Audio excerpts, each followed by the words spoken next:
Vamos en esta noche a la palabra de nuestro buen y gran Señor.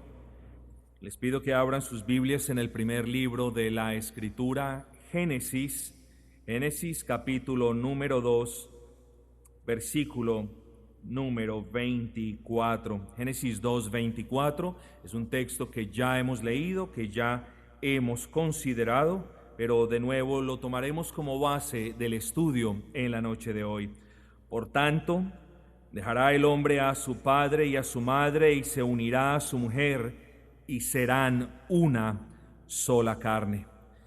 Estimados hermanos, hoy continuamos con el estudio de la esfera familiar y particularmente el estudio que estamos llevando, que comenzamos la semana anterior, lo titulamos La constitución de la familia conforme al propósito del Creador, la constitución de la familia, cómo se constituye una familia conforme al propósito de nuestro Creador, de aquel delante de quien estuvieron este varón y esta varona, Adán y Eva.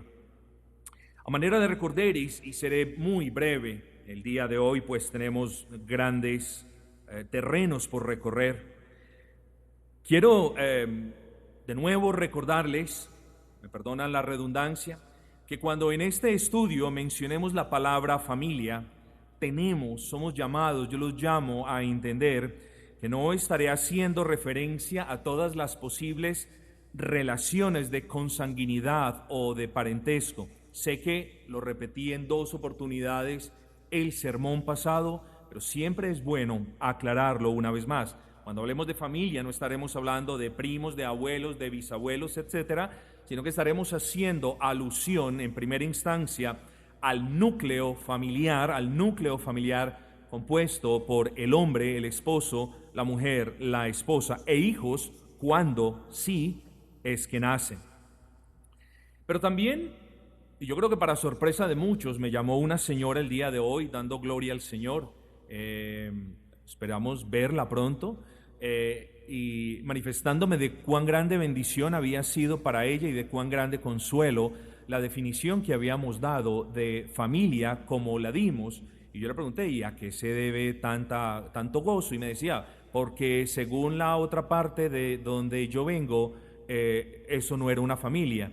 Entonces hubo gran consuelo para esta señora. Y, volviendo al punto, definimos familia de manera general como la unión entre un varón y una mujer sin lazos cercanos de consanguinidad, comprometidos en cohabitar permanentemente, y en esta relación se excluye la participación de terceros. Así lo definimos de manera general y no vamos pues a entrar en detalle una vez más. Dijimos también, hermanos, que el concepto de familia se robustece, se solidifica, si puedo usar esa expresión, con la inclusión o la llegada de los hijos, pero estrictamente hablando, la definición más básica de familia se da en términos de la unión tal y como la hemos descrito. Recuerde, hermanos, que no estamos hablando no hablamos al hablar de definición general de familia, no estamos hablando de una definición de familia conforme al propósito del Creador. Todos ustedes ya lo tienen claro. Pero ahora volvemos al punto. Ya ahora sí entramos en materia. ¿Cómo podemos definir entonces familia conforme al propósito del Creador? O si usted lo quiere llamar, ¿cómo podemos definir una familia cristiana? Y yo, de una manera quizás un poquito mnemotécnica, yo les pediría que piensen, bueno, no es mnemotécnica, pero que piensen en 5 puntos al momento de definir familia cristiana. Hablamos de familia cristiana en su esencia más básica como la unión, hasta ahí vamos lo mismo que la definición general, como la unión entre un hombre y una mujer que no tienen afinidad consanguínea cercana. Ese es el mismo punto que vimos en la definición general. En el segundo punto, esta unión excluye terceras personas, y ya vamos a entrar en detalle a qué hacemos referencia con que la familia o el núcleo familiar compuesto por varón y por varona excluye la participación o la adición de terceras personas. En tercer lugar, esa unión se fundamenta sobre el matrimonio. En cuarto lugar, ese matrimonio se tiene que dar entre creyentes. Y en quinto lugar, ese matrimonio cumple los propósitos para los que fue creado. Entonces, yo quiero pedirles a usted, cuando nosotros hagamos referencia al término familia cristiana o en su defecto, familia conforme al propósito del Creador, pensemos en esos 5 puntos. En su esencia más básica es la unión de un hombre y de una mujer que no tienen afinidad consanguínea cercana, punto número 1. Punto número 2, que excluye adición o participación de terceros. Punto número 3, que se erige sobre el matrimonio. Punto número 4, matrimonio que se da entre creyentes. Y punto número 5, matrimonio que cumple los propósitos por los cuales Dios los estableció. A eso hacemos referencia entonces con matrimonio cristiano. Ahora es menester examinar cada punto, y de esos 5 puntos ya vimos uno la semana pasada y lo vamos a repasar ahora. Entonces hablamos de, en primera instancia, cuando hablemos de familia cristiana, de familia cristiana o de una familia conforme al propósito del Creador, tenemos que pensar siempre en la unión entre un hombre y una mujer. Los homosexuales son hijos de Dios y deben tener una familia, y tienen el derecho ellos a tener una familia. Eso lo dijo el anticristo hoy. Hoy lo dijo, si no estoy mal, ayer. Este hombre, que falsamente se llama el representante de Dios en la tierra, y lo digo con respeto como ser humano, pero este impostor ahora quiere venderle a los incautos allí afuera la idea de que él puede promocionar un modelo de familia que va en contra de la Escritura. Y no necesariamente es un anticristo por eso, ya el tema es mucho más largo y no lo quiero tocar ahora. Pero este hombre va en contra de las palabras de Cristo. Y ahora leímos las palabras de Cristo. ¿Qué fue lo que dijo Cristo? Bueno, se los leo. En Mateo capítulo 19 dice: y por esto el hombre dejará, palabras de Cristo, a padre y a madre, y se unirá a su mujer, y los dos serán una sola carne. Esta es la definición de matrimonio en su estado más básico. Y ahora llega alguien que contraría estas palabras. A mí no me cabe la menor duda de que este hombre simplemente es uno de los anticristos que han pasado por este mundo. Y nosotros debemos desvirtuar, sí, con mansedumbre y con reverencia, sí, con cuidado y con prudencia, pero debemos desvirtuar esto. Y algunos de ustedes pensarán que es más fácil decirlo que hacerlo. Y Dios quiera que algún día llegue la oportunidad para poderles dar ejemplo.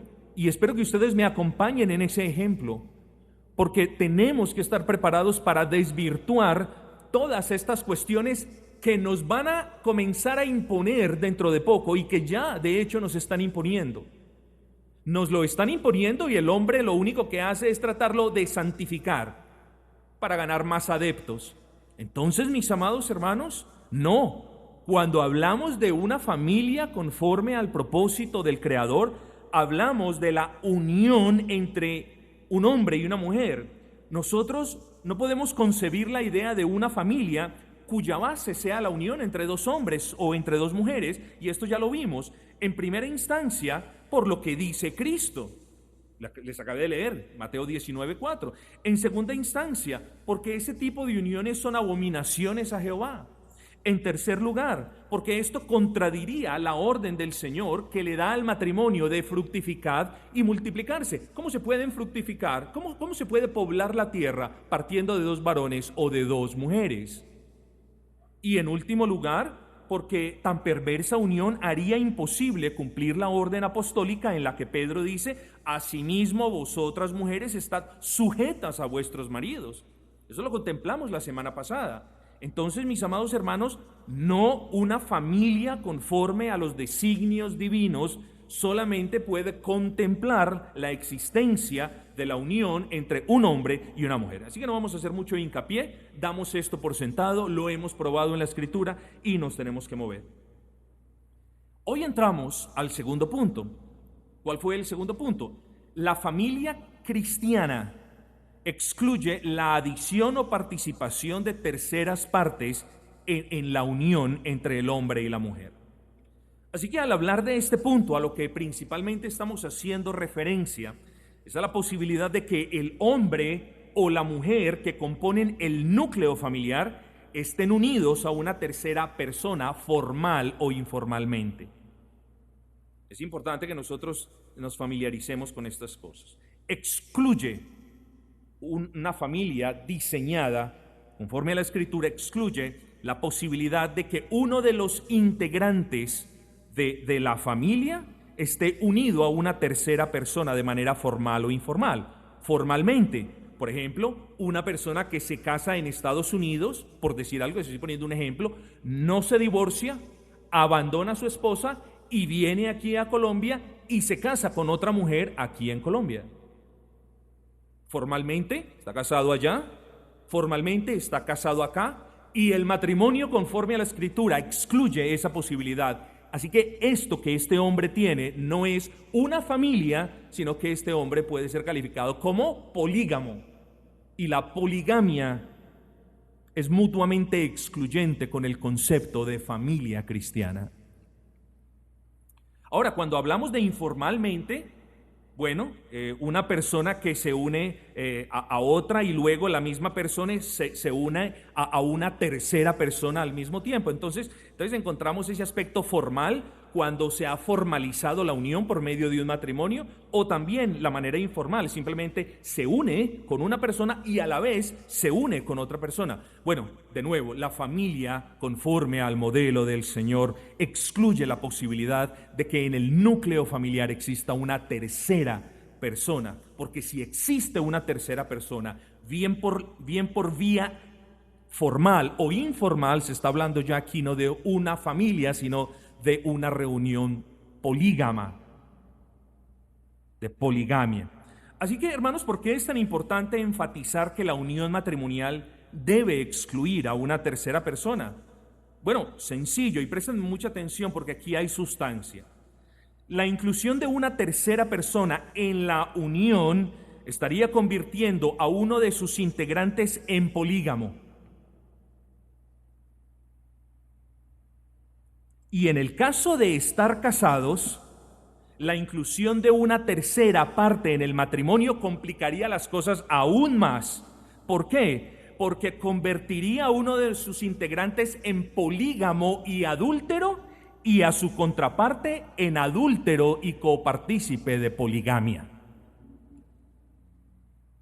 Entonces es muy importante que nosotros tengamos en cuenta estas cuestiones, mis amados. Es muy importante que la tengamos en cuenta. Ahora, nosotros sabemos que ni la poligamia ni el adulterio están dentro del diseño de Dios para con aquella unión que hace las veces de núcleo familiar. Y para que nos quede claro este asunto de la exclusión de terceros dentro del diseño divino para con la familia, quiero que toquemos 4 puntos. Usted tiene que tener en claro en estos 4 puntos, y estos se van a derivar o van a ser parte de la sustancia, la esencia de este punto de que la familia cristiana excluye la participación o adición de terceros. Tiene que prestar atención aquí. Lo primero que yo quiero hacer referencia es que la poligamia no es sinónimo de adulterio. Esta aclaración es pertinente pues en términos prácticos, la familia cristiana, conforme al propósito del Creador, excluye el concepto de poligamia. De hecho, la poligamia anula el matrimonio. Sin embargo, cuando hablamos de adulterio, el matrimonio sí es afectado por dicho pecado sin que necesariamente anule el matrimonio. Es decir, cuando en un matrimonio hay una unión con un tercero, esa poligamia anula el matrimonio. No se puede hablar de familia. Pero el adulterio afecta a la familia, mas no necesariamente la anula. Son cositas técnicas, pero sentí la necesidad de compartirlo con ustedes. Así que con base en la aclaración anterior, la poligamia es la práctica de tener más de un cónyuge a la vez o de cohabitar con más de un cónyuge a la vez, mientras que el adulterio es el pecado en el que incurre uno de los dos cónyuges uniéndose inmoralmente con un tercero, usualmente sin el propósito de establecer un segundo hogar. Consideremos el caso de Abraham brevísimamente. Su relación con Agar ocurrió solo una vez y él nunca vio a Agar como una segunda esposa, sino que siempre la vio como una sierva, como lo que era, como una esclava. Génesis 16:2 nos dice: dijo entonces Sarai a Abraham: ya ves que Jehová me ha hecho estéril, te ruego pues que te llegues a mi sierva, quizás tendré hijos de ella. Y atendió Abraham al ruego de Sarai. No vamos a entrar en detalles si lo que hizo estuvo bien o mal, etcétera, etcétera. Pero por la escritura podemos determinar que el caso de Abraham no es el de poligamia. Es decir, no es el caso de alguien que trajo al seno de su hogar a una tercera persona o de alguien que pretendía llevar dos hogares en paralelo, sino el de alguien que tuvo una relación, digámoslo así, extramarital, por ponerlo en términos que nosotros entendamos. Ahora, el caso de Abraham no es el caso de poligamia, mas consideremos brevemente el caso de Elcana. Primera de Samuel 1:2 nos dice que Elcana tenía dos mujeres. El nombre de una de esas mujeres era Ana y el nombre de la otra mujer era Penina. Note usted que en el caso de Elcana se está hablando de que él sí tenía dos mujeres y con Penina tenía hijos, mas con Ana no tenía. El caso de Elcana particularmente es un caso en la escritura de los que mejores ilustran el caso de poligamia. ¿Por qué? Porque este hombre, piadoso como ustedes quieran, este hombre tenía dos hogares a la vez y con cada hogar estaba completamente comprometido.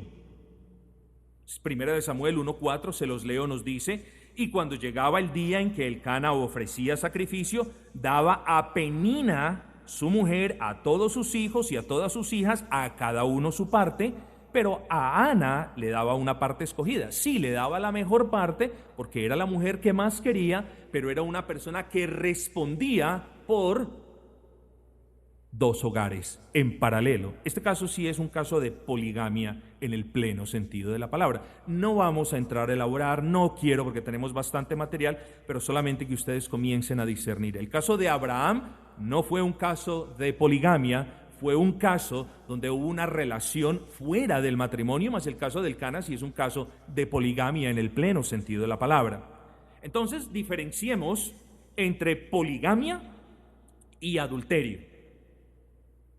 En cierta manera, escúchenme esto, en cierta manera, toda poligamia es adulterio, mas todo adulterio no constituye poligamia.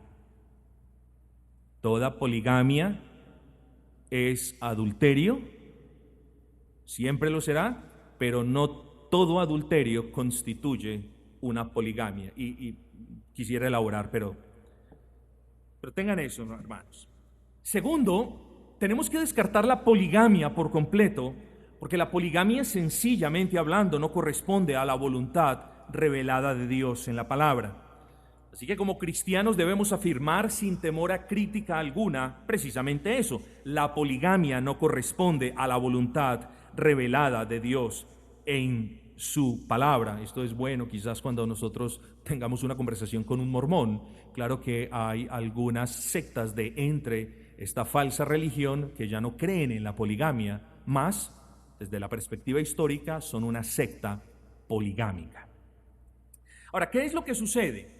Y esto es interesante, porque aquí gira el argumento, que como Dios jamás prohibió la poligamia de manera explícita, y como grandes hombres de la fe, como Jacob, David, Salomón, solo por mencionar algunos, fueron personas polígamas, sigue que muchas personas llegan a la conclusión de que como Dios no prohíbe la poligamia de manera explícita, o de que como Dios guarda un aparente silencio al respecto de la poligamia, miren cómo piensan. Ellos dicen, bueno, la ausencia de dicha prohibición o el aparente silencio que Dios guarda al respecto de la poligamia tiene que ser interpretado bajo todo punto de vista que lo que Dios está haciendo es dándole su bendición a la práctica de la poligamia. ¿Sí entendieron el razonamiento? ¿Por qué? Ellos simplemente están diciendo, bueno, si Dios no lo condenó, entonces Dios lo está permitiendo. Otros dicen, Dios guarda absoluto silencio al respecto de la poligamia, por tanto, lo está permitiendo de alguna manera. Pero tal cosa es absurda. Ambos razonamientos son absurdos. Primero, porque Dios no calla al respecto de la poligamia. No nos podemos dejar enredar, mis amados hermanos, y tenemos que ser dogmáticos. Dios no calla al respecto de la poligamia. ¿Por qué? ¿Cómo deducimos eso? Dios en el versículo que leímos de Génesis capítulo 2, versículo 24, nos define matrimonio en su básica expresión, y definiéndonos matrimonio en Génesis 2:24 excluye la posibilidad de que matrimonio sea algo diferente a como Él ya lo definió en Génesis 2:24. Entonces, ¿calla Dios? No, Dios no calla. Dios define, y Dios no tiene por qué estar definiendo en cada página de la Biblia o dándonos una definición al estilo diccionario como lo argumentábamos en la clase pasada. Entonces, Dios no calla al respecto de la poligamia. Que nosotros, mis amados hermanos, no entendamos lo que Dios dice, o lo entendamos y lo malinterpretemos para conveniencia nuestra, es otro asunto. Pero Dios no calla al respecto de la poligamia. Así que no debemos pensar como piensa este mundo, del que el que calla otorga, y por tanto si Dios calló era porque Dios le estaba dando su beneplácito a esta práctica. No. Tal cosa es absurda, porque la idea de que Dios de alguna manera está dando su beneplácito a la poligamia por medio de su silencio es absurda, porque Él se estaría contradiciendo Él mismo. Piensen en esto. Si nosotros partimos de ese axioma que consideramos la semana pasada, de que en Génesis 2:24 está la definición del núcleo familiar en su forma más básica,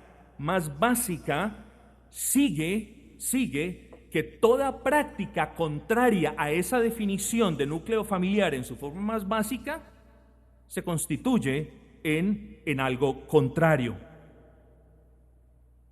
O sea que es absurdo pensar que Dios se toma, entre comillas, se toma la molestia de definirnos matrimonio y luego lo permite. No, Dios no es así, mis amados hermanos. El Señor no es así. Y hablando de la poligamia, recuerden que estamos examinando unos puntos. Pese a que Dios no aprobó la poligamia, como ya lo hemos dicho y lo hemos afirmado, Él sí reguló la poligamia, que es otra cosa muy diferente. Así que una cosa es la aprobación de Dios de la poligamia, cosa que nunca hizo, y otra muy diferente es la regulación de la poligamia, cosa que sí hizo. Y yo quiero que piense en esto, piense en el divorcio en los tiempos de Moisés. El divorcio, no era que el divorcio estuviera dentro de los planes de Dios, pero dice la Escritura que a causa de la dureza de los corazones de ellos, Dios reguló el divorcio. Escuche bien, no lo aprobó, lo reguló, no lo aprobó, pues el divorcio no hace parte de su diseño original, mas sí lo reguló, en el sentido de que si no era regulado, entonces todas las personas cuando se cansaran de sus esposas se iban a buscar otras mujeres, y sería ya no un pueblo santo y apartado, sino que sería un pueblo de personas adúlteras. Entonces no lo permitió, mas sí lo reguló. Bueno, lo mismo sucedió con la poligamia. Dios nunca la aprobó, porque jamás hizo parte del diseño divino, pero sí la reguló. Y una cosa es diferente a la otra. Si nosotros examinamos, y como tenemos mucho terreno, yo les pido que ustedes, los que están anotando, lo anoten, pero yo les leo el pasaje. Si nosotros examinamos Deuteronomio 17:17, caeremos en la cuenta de que ese versículo es un claro ejemplo de regulación de la poligamia. Note que Dios no está dando su beneplácito a la poligamia, sino que está restringiendo la poligamia. ¿Por qué? Porque en este versículo, hablando del rey de Israel, Dios le ordena que él no podía tener para sí muchas mujeres. Está regulando esta práctica. Lo mismo Deuteronomio 21, 15 y 16. En este pasaje, fíjense, en este pasaje, Dios no dice, tengan 2 mujeres. En Deuteronomio 21, versículo 15 y 16, Dios está diciendo, en el caso de que tengan 2 mujeres. Entonces una cosa es, oiga, pueden tener 2 mujeres o hasta 3, y otra diferente es, en el caso de que esa persona, ese hombre tenga 2 mujeres. Además, el propósito de Deuteronomio capítulo 21, versículo 15 y 16, era ¿cuál? Lo que estamos diciendo, lo que estamos argumentando.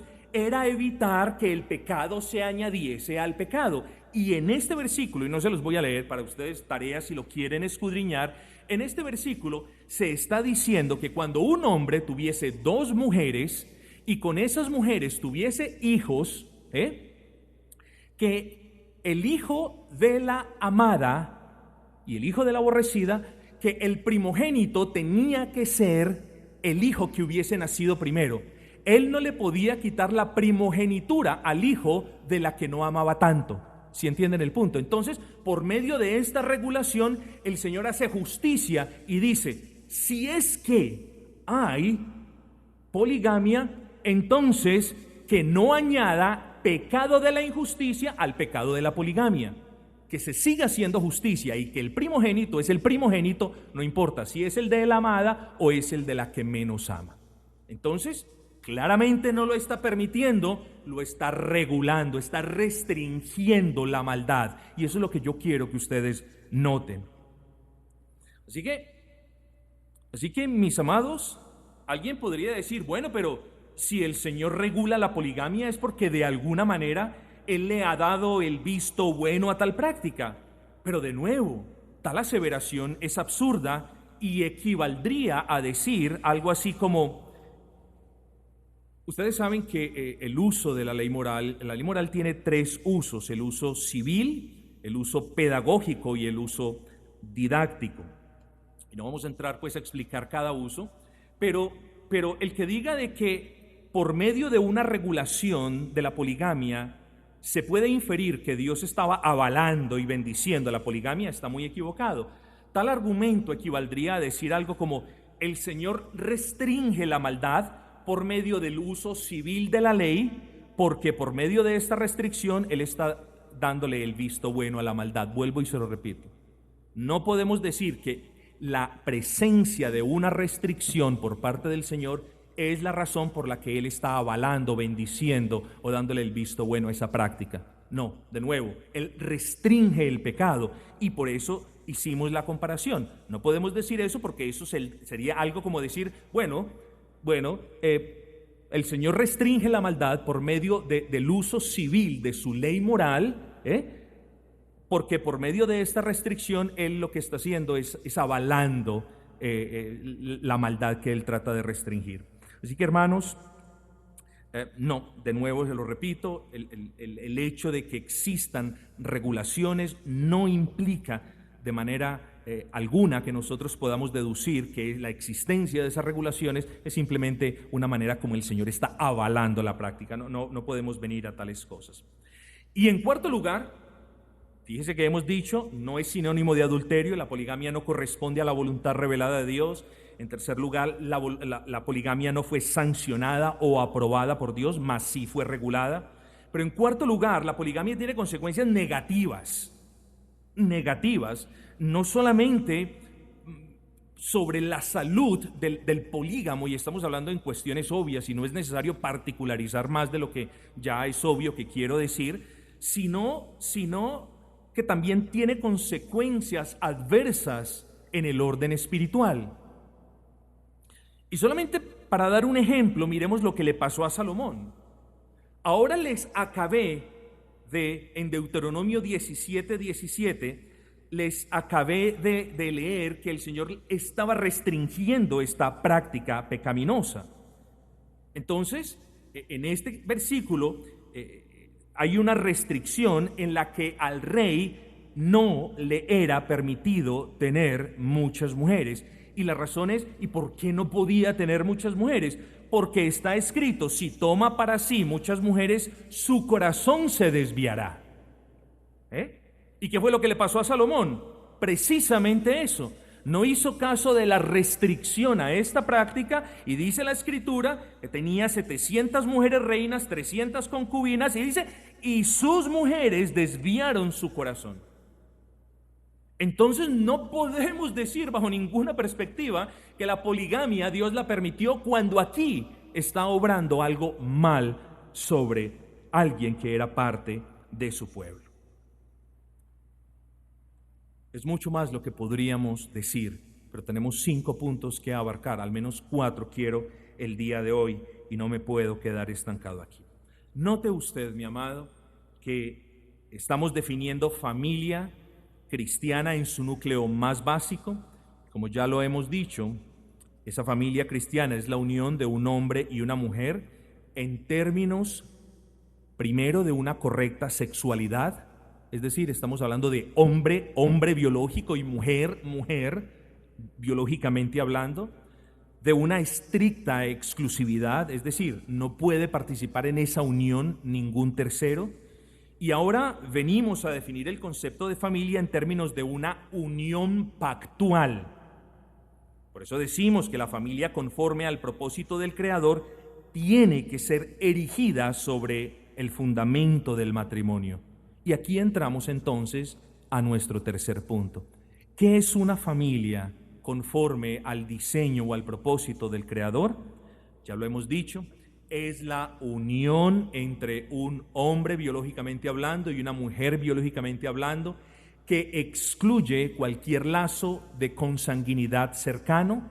En segundo lugar, que excluye la participación o adición permanente de un tercero, eso es lo que conocemos como poligamia, y que está fundamentada sobre la base del matrimonio.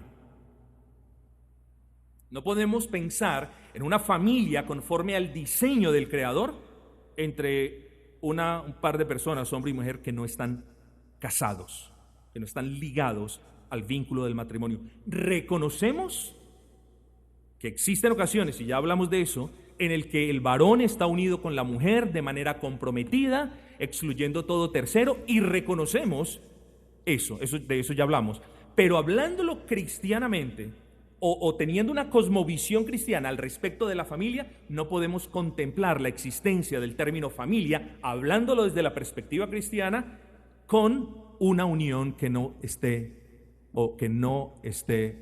erigida sobre el vínculo matrimonial. Yo quiero que pensemos en esto, ese es el tercer punto. Si Dios es uno, y es uno porque Gálatas 3:20 nos lo dice, y si los creyentes somos uno en Cristo, como Gálatas 3:28 también lo afirma, sería ilógico pensar que una familia, conforme al propósito del Creador, no represente esa unidad. Aún más, cuando nosotros regresamos a Génesis capítulo 2, versículo 24, precisamente lo que encontramos allá, ¿qué es? Es la definición de unidad. Y se unirá el hombre a la mujer y serán una sola carne.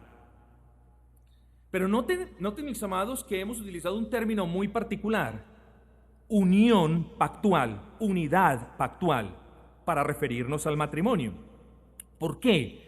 Porque nosotros, además de pensar en una mera unión, tenemos que pensar en una unión sellada por un pacto, por un compromiso, por unos votos hechos.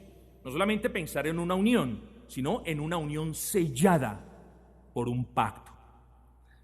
Recuerden que los cristianos somos el pueblo del pacto de gracia, y la iglesia es el pueblo del pacto de gracia, y lo somos porque nuestro Dios es un Dios que ha obrado en nuestra salvación por medio de un pacto. Tenemos un Dios de pacto. Y al hablar del pacto de Dios, a lo que hacemos referencia, como ustedes bien lo sabrán, es al compromiso que Dios Padre hizo con Dios Hijo de salvar eternamente a todos aquellos por quienes el Hijo muriera.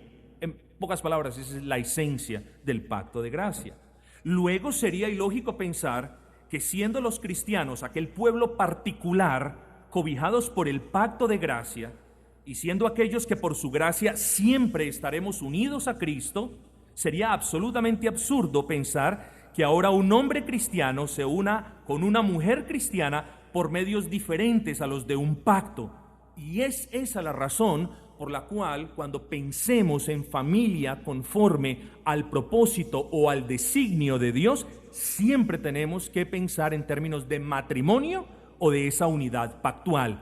Unidad porque al unirse un hombre con una mujer, ambos se hacen uno, como lo dice Génesis 2:24, como lo dice Mateo 19, como lo acabamos de leer, y pactual porque dicha unión debe ser solemnizada por medio de un compromiso o de un contrato o de votos hechos.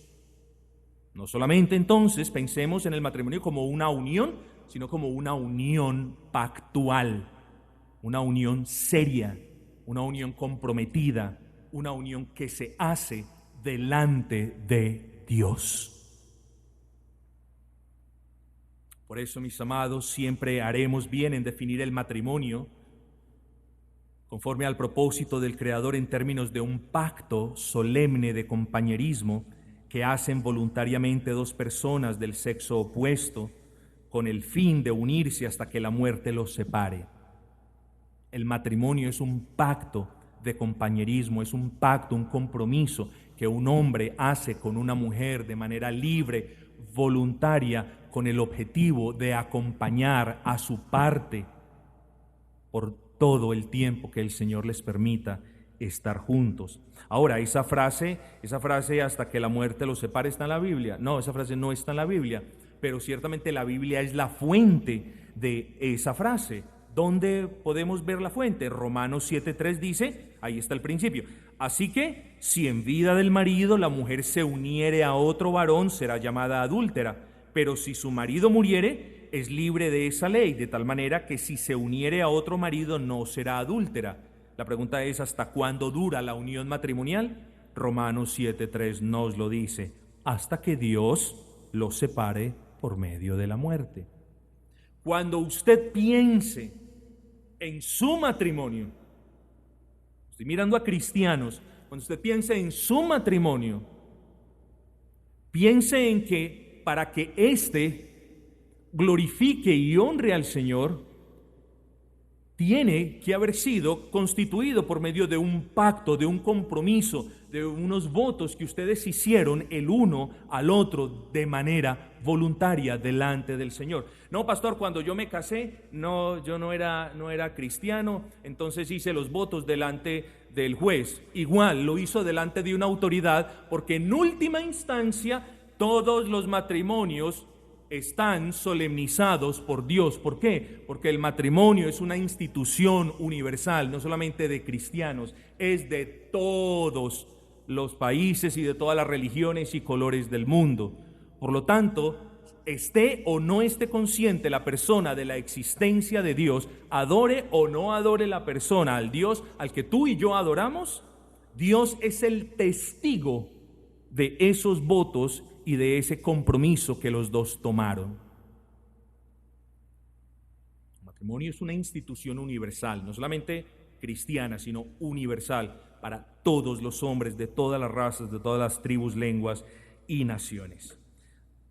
Así que, mis amados, partiendo de la base de que la unión de Adán y Eva involucró un pacto delante del Dios de toda autoridad, sigue que para que podamos hablar de una familia cristiana constituida conforme al designio divino, tenemos que hablar de que esta familia se fundamenta sobre el pilar de la unión pactual del matrimonio.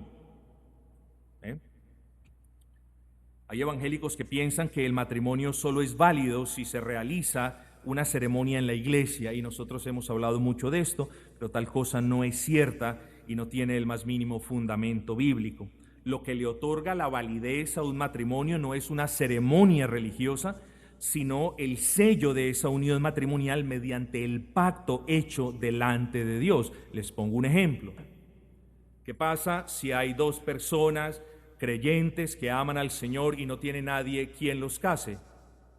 Esas personas, estrictamente hablando, o bíblicamente hablando más bien, esas personas están casadas si se comprometen de manera solemne a respetarse, a acompañarse y a amarse delante del Señor. Si no hay una autoridad competente que formalice eso, entonces no son un matrimonio cristiano. Por supuesto que lo es, porque por encima de cualquier autoridad terrenal que pueda formalizar esa unión está la autoridad del Dios Altísimo. Pero tenemos autoridades aquí en la tierra. Por lo tanto, si esas autoridades están aquí en la tierra, entonces la Escritura nos llama a que nos sujetemos a esas autoridades y nosotros vamos, nos presentamos delante de un juez, firmamos un documento y en última instancia usted no necesita que el pastor bendiga el matrimonio. ¿Por qué? Porque el matrimonio ya fue bendecido por el Señor.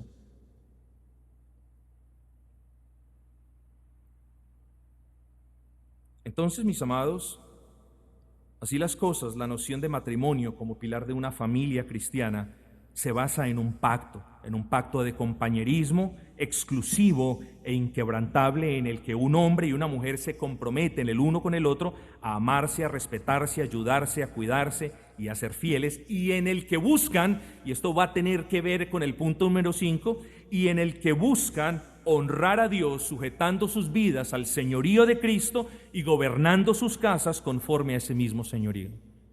Fíjense que vamos apenas para el cuarto punto, pero el quinto ya lo quiero que lo comiencen a visualizar porque es muy importante. Es muy importante porque de la misma manera que nosotros tenemos profesantes de la fe cristiana que se hacen pasar por cristianos, así nosotros, sin tampoco descalificar hogares cristianos, nosotros tenemos que tener discernimiento para saber cuándo en verdad un hogar es cristiano o conforme al diseño del Señor y cuándo en realidad no lo es. Ahora, nosotros no somos llamados a descalificar o a desanimar a las personas, por el contrario, somos llamados a animarlos, somos llamados a redarguirlos, somos llamados a proclamarle el evangelio, quizás a una de las partes que no esté andando bien en el Señor. Pero el punto, mis amados, es que el matrimonio diseñado por el Señor cumple unos propósitos en particular. Y si nuestro matrimonio no está cumpliendo esos propósitos en particular, yo no voy a decir que, bueno, descalifíquenlos, no es cristiano. No, tenemos que reformar esa parte. Y esa es la razón por la que estamos estudiando esta esfera familiar. Porque tenemos que reformar, es decir, tenemos que adherir esas cosas que no estamos haciendo muy bien, las tenemos que adherir al consejo de Dios. Y nuestro comportamiento y aquellos propósitos que nuestro hogar no esté cumpliendo, también los tenemos que traer a una sujeción a lo que Dios ha revelado en su palabra. Matrimonio cristiano no es solamente la unión de dos personas que no tienen lazos de consanguinidad, que excluyen terceros, que están casados y cuya unión es de dos cristianos. No, pues así todos somos. No, la familia cristiana se conoce también porque cumple los propósitos por los cuales Dios los ha establecido como familia. Pero vengamos antes de todo eso, vengamos al cuarto punto y con esto terminamos. La familia cristiana, entonces, ya lo hemos dicho, es la unión de un hombre y de una mujer que no tengan lazos de consanguinidad cercanos, punto número 1. Punto número 2, que excluye la adición, unión o relación con terceros, es decir, que excluye la poligamia. Punto número 3, que se erige sobre el matrimonio o sobre la unión pactual, como la hemos definido. Y punto número 4, en el que ambas partes de ese matrimonio, préstenme mucha atención, son creyentes. Una familia cristiana conforme al diseño del Señor nos obliga a pensar en dos creyentes. Hasta este punto, muchos profesantes de la fe cristiana no tendrían problema en aceptar todo lo que hemos argumentado. El problema es cuando la Escritura nos explica o nos deja ver que el diseño perfecto de Dios para con el matrimonio solamente contempla la unión de hijos suyos con hijas suyas. La Escritura nos deja ver que el diseño perfecto, es decir, para que nosotros podamos hablar de un matrimonio cristiano conforme a la voluntad del Señor desde una cosmovisión cristiana, entonces nosotros debemos hablar de que ambos integrantes deben ser cristianos. No puede existir un matrimonio cristiano con una parte cristiana y la otra no cristiana. Eso es lo que les quiero decir. El problema es cuando hay personas que se enamoran de personas impías, de personas inconversas, y pierden de vista lo que dice la Escritura. Y pierden de vista lo que dice la Escritura porque comienzan a tener aquellos pensamientos humanistas de: yo sé que si me uno con Abelardo, yo sé que yo lo voy a ganar para el Señor.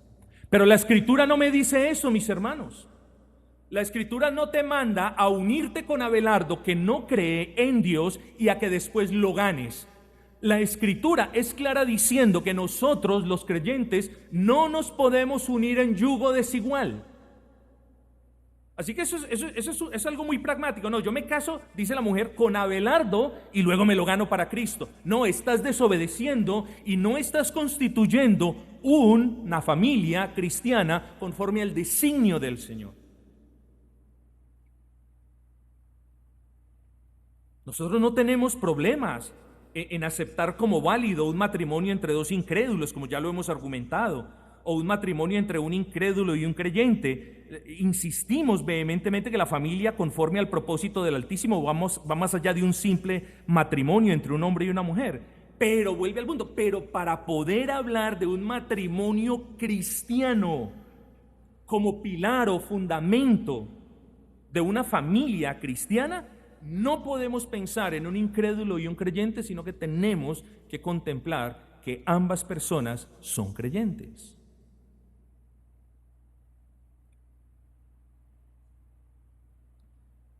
Quiero que consideremos brevemente, yo sé que me voy a pasar un poquito, van 45 minutos, pero ténganme paciencia porque sí quiero terminar este punto.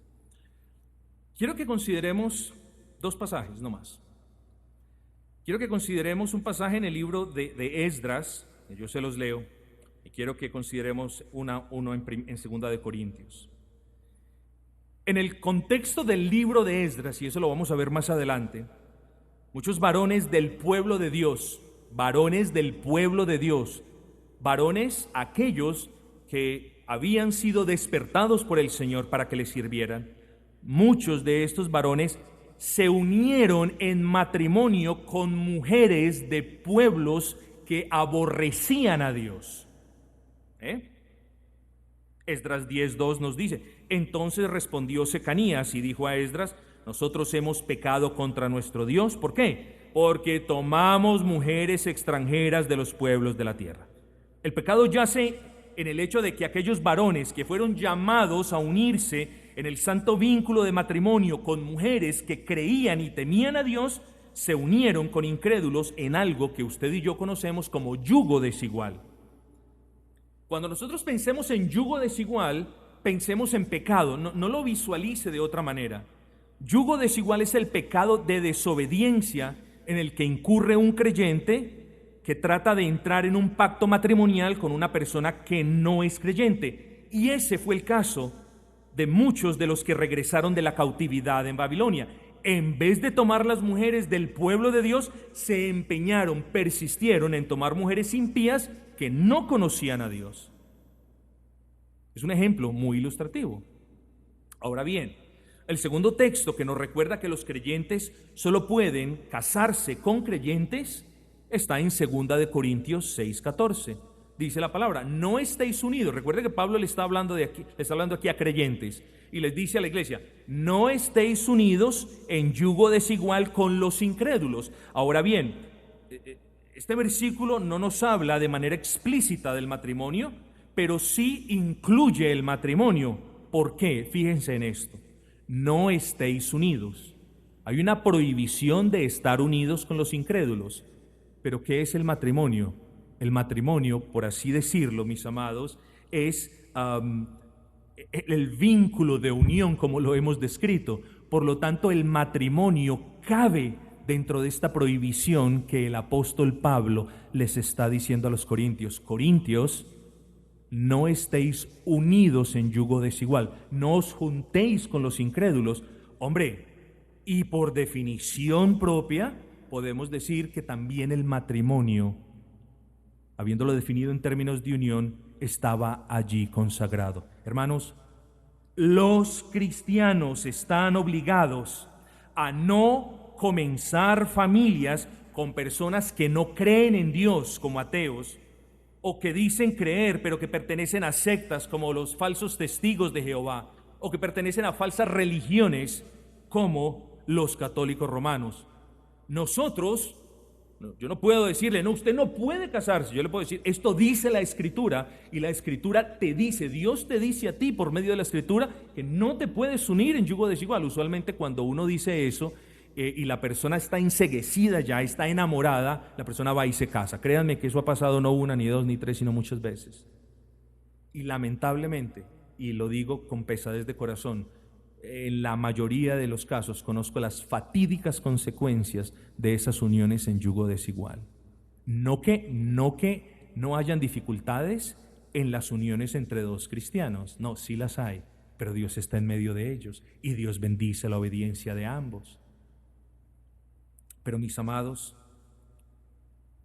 qué bendición de Dios podrá esperar alguien que forma un hogar en plena desobediencia. Bueno, y Dios trae bendiciones de manera general, claro, pero qué bendición podrá esperar una persona que desobedece la claridad en la que Dios habla simplemente porque alguien le atrae. Piensen en eso.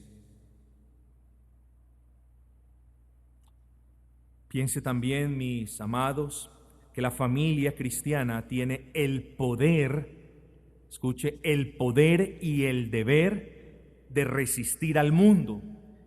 Y a este resistir al mundo se le llama contramundum, en honor al famoso dicho, si el mundo va contra la verdad, entonces Atanasio va contramundum, contra el mundo. Si el mundo va contra la verdad, entonces Atanasio se enfrenta al mundo. Y nosotros, los hogares cristianos, no solamente tenemos el poder, sino la obligación de tener una batalla frontal en contra del mundo. Seríamos esposos negligentes si no le ponemos tranca a las puertas de nuestros hogares y no estamos velando por qué tipo de cosas están viendo nuestras esposas o nuestros hijos. Y si seríamos negligentes o perezosos luchando contra el mundo, porque cuando el mundo entra por las puertas de tu hogar, el mundo no te va a pedir permiso, el mundo va a destruir y va a querer destruir tu hogar. Y nosotros somos llamados a luchar contra el mundo. Entonces, sería ilógico pensar que un matrimonio que es llamado, o un matrimonio cristiano conforme al propósito de Jehová, que es llamado a luchar contra el mundo, bueno, ¿cómo podrá luchar contra el mundo cuando una de las personas que pertenece a ese matrimonio ama el mundo?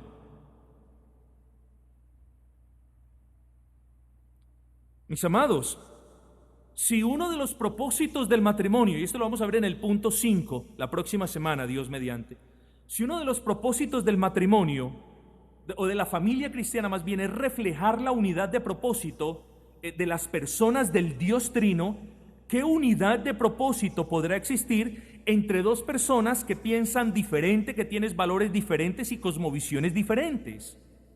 La palabra del Señor nos lo dice. ¿Andarán dos juntos si no estuvieran de acuerdo? Y aquí el punto es que cuando la parte cristiana desobedece a Dios y une o se une en matrimonio con una parte no cristiana, aquí pasa aquello de lo que tanto nos habla la Escritura. Usualmente la parte santa, no santifica lo malo, sino que la parte mala contamina lo santo. Es decir, el inconverso trata y siempre trata y siempre va a prevalecer. Bueno, la mayoría de las veces prevalece contaminando al Hijo de Dios, alejándolo de su Dios.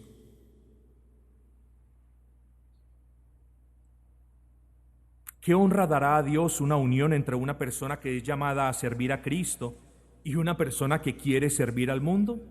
Bien lo dice el apóstol Pablo, ¿qué concordancia tendrá Cristo con Belial? ¿O qué parte el incrédulo con el creyente? Así que, mis amados, hemos definido la familia conforme al propósito del Creador, que en su núcleo más básico se forma a partir de la unión de un hombre y de una mujer en términos de una correcta sexualidad, es decir, en la que ambos miembros, en la que los miembros, son un hombre biológicamente hablando y una mujer biológicamente hablando. Hemos definido familia conforme al propósito del Creador en su núcleo más básico en términos de una estricta exclusividad, es decir, en la que no hay participación de terceros, en la que se excluye por completo la poligamia. Hemos definido familia conforme al propósito del Creador en términos de la unidad pactual, no de una mera unidad que ya tocamos en el primer punto, sino de una unidad pactual, es decir, en la que tanto el esposo como la esposa estén comprometidos delante de Dios, en el que esa unión esté sellada por un pacto o un compromiso. También la hemos definido en términos de la homogeneidad espiritual, es decir, en la que ambos sean creyentes. Y, ¿quién se acuerda del quinto encabezado?